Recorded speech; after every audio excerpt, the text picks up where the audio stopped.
Ofundisayo uVibhakshini Maharaj. Asithi ukudlala kancane njengama-triangle la, ngifuna ukuthi uma sesihambile kuhambo lwethu leli lwama-triangle sizikhombise nayo indlela eziningi nabantu abathole indlela eziningi zokuthi benze lezi zibalo zibe lula kakhulu nanokuthi sizwakale zemnandi nangempela. Asithi ngine-triangle yami la engiyivezayo.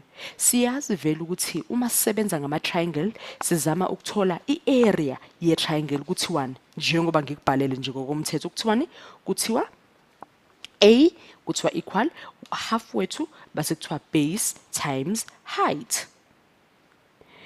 Asithi njengoba ngiphiwe triangle yami siyahlawumbisa nje kuthiwa mhlawumbe sinobani sino-5 we-base sibe no-6 we-height, singabe sithola ukuthi i-area ye-triangle yami le ngidwebelana ngu-15. Manje wenze njani uma kuwukuthi uzithola mhlawumbe kuzivivinyo noma mhlawumbe nje eklasini kunesibalo esithize sama-triangle, bakuphile amasayidi, bakuphile isindo samasayidi, kodwa abazange bakuchazele ukuthi yini i-height noma i-base. Abazange bakutshela ukuthi isindo se-base nese-height yini. Naku-ke sekungena-ke i-formula esibiza ngani nge-Heron's formula. Ngizokukhombisa ukuthi ithini i-Heron formula yokuthi usebenze uthole i-area kuma-triangle ongazange uphiwe khona isindo se-base nese-height, waphiwa amasayidi nje kuphela. Uthi-ke iformula ithi uthi S base uthi uyahlanganisa amasayidi akho A, B, C divided by 2. Uyakuthatha lokhu, ngisabhala nje iformula yethu, so wenza nje isibonelo esikhipha i-triangle esinenombolo, base uthi-ke usufuna i-area yakho, uzothi area yakho equal uvula isikoro sakhe esikhulu, thathe le formula yakho S wethu sithi S minus A, S minus B, uthi S minus C. Hamba kweformula ke leyo uzokekeleza-ke nje ukuzikhumbula ukuthi inje iformula ayijiki i-Heron's formula. Heron's formula inje ikusiza phi ekutholeni ukuthi yini i-area ye-triangle uma ungaphiwanga ukuthi i-base lingana nobani, i-height lingana nobani, unikwa amacala nje kuphela. Asibone ukuthi uma thina sesenza-ke isibonelo sethu sesisenzele i-triangle yethu sifake inombolo, singathola ukuthi sikwazile yini ukusebenzisa i-Heron's formula. Ngizothi kwi-triangle yami ngino-9, ngithi ngino-11, ngithi ngino-16.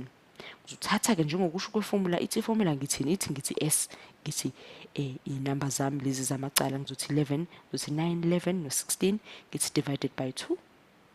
Base ithi iformula yesibili ithini yokuthola i-area yami. Siyazi u-9, 11 no-16 divided by 2 njengoba ngisengishilo lapha eceleni usipho 18.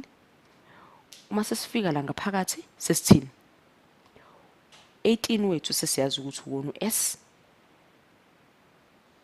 siyazi ukuthi 18 minus 11, 18 minus, uyayibona ukuthi lula kanjani i-Heron's formula, imnandi nje kakhulu.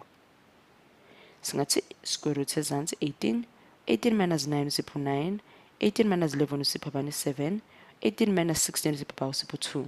Base sihlanganisa nje lokho ngaphakathi, 18 times 9 times 7 times 2 uzosipha bani 36,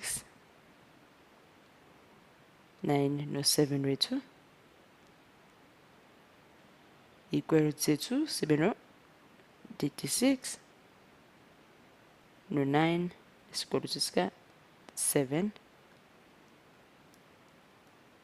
Ngithi 2 wethu usebenze no-18, square root sika 36 u-6, square root sika 3 sika 9 u-3, sesino 18 ngaphandle, i-square root sethu sika 7 ngaphakathi.